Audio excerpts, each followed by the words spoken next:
गेल्या 2-2.5 वर्षापासून बीड जिल्हा सामाजिक अस्वस्थतेच्या छायेमध्ये आहे. जर आपण पाहिलं तर वारंवार सामाजिक सलोख्याच्या घटना घडणं आणि हे जाणीवपूर्वक कोणी ते करत आहे. कारण की अत्याचाराच्या खून बलात्कार घटना घडला असताना त्या आरोपीची जात पाहणं, त्यांचं समर्थन करणं, त्याच्या विरोधामध्ये त्याच्या समर्थनार्थ मोर्चे काढणं. याच्यामुळे प्रश्न असा निर्माण होतोय की बीड जिल्ह्याचे आत्महत्या शेतकऱ्यांचा जिल्हा असेल, आरोग्याचे प्रश्न असतील, शाळेचे प्रश्न, मूलभूत प्रश्न जे आहेत ते प्रश्न दाबले जात आहेत. दुसरी गोष्ट म्हणजे आता मध्यंतरीच्या काळामध्ये जर पाहिलं आपण एक निनावी पत्र आलं.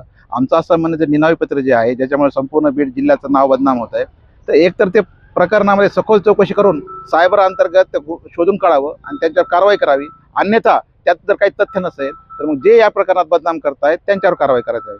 कारण की एकंदर जर पाहिलं तर बीड जिल्ह्याचं संपूर्ण परिसर जर पाहिला आपण तर बीड जिल्ह्याला संपूर्ण महाराष्ट्रामध्ये बदनाम केले जाते आणि ही बीड जिल्ह्यासाठी धोक्याची घंटा आहे. त्यामुळे आपण सगळे सामाजिक कार्यकर्ते यांनी कृती समिती स्थापन केली की यापुढे भविष्य काळामध्ये जर बीड जिल्ह्याची बदनामी करण्याची विनाकारण पुराव्याशिवाय आणि जर कोणी बेछूट आरोप करत असेल तर आम्ही सहन करणार नाहीत. संबंधित प्रकरणामध्ये आम्ही कठोर कारवाईची भूमिका घ्यावी अशी आम्ही पोलीस निरीक्षक आणि IG यांना मागणी केलेली आहे.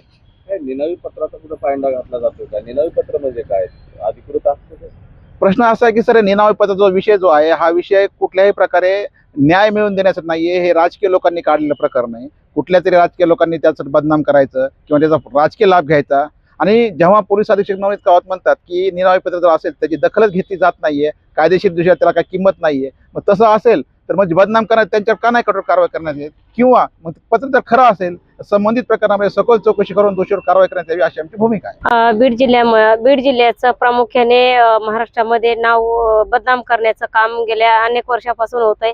म्हणजे कुठलेही विषय असले तरी बी बीड जिल्हा हा प्रामुख्याने त्यांचं नाव घेऊन त्यांना बदनाम केलेलं जाते. मग आज ही निनावी पत्र जे आहे ते त्याला कुठलंही कारण नसताना ते फिरतंय सोशल मीडियावर, त्याच्या बातम्या व्हायरल होत्या.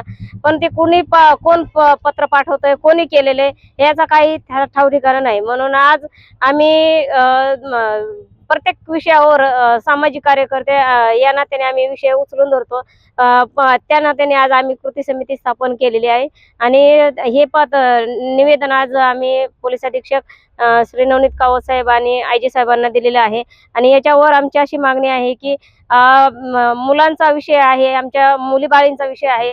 या जिल्ह्यामध्ये जर ही झालं की प्रत्येक जण आम्हाला विचारतं की तुम्ही इतका बीड जिल्हा बदनामान आहे, तुम्ही त्या बीड जिल्ह्यामध्ये कसं राहता, अनेक वेळा आंदोलनं करता, उपोषण करता, परंतु तुमच्या जिल्ह्याला प्रत्येक वेळी तुमचंच नाव जिल्ह्याचं येतं. म्हणून आम्हाला आमची अशी मागणी आहे की जे निनावी पत्र कोणी व्हायरल करत असेल त्यांच्यावर कठोरात कठोर कारवाई करावी आणि बीड जिल्ह्याची जी बदनामी होत आहे ती तत्काळ थांबवावी, एवढीच विनंती.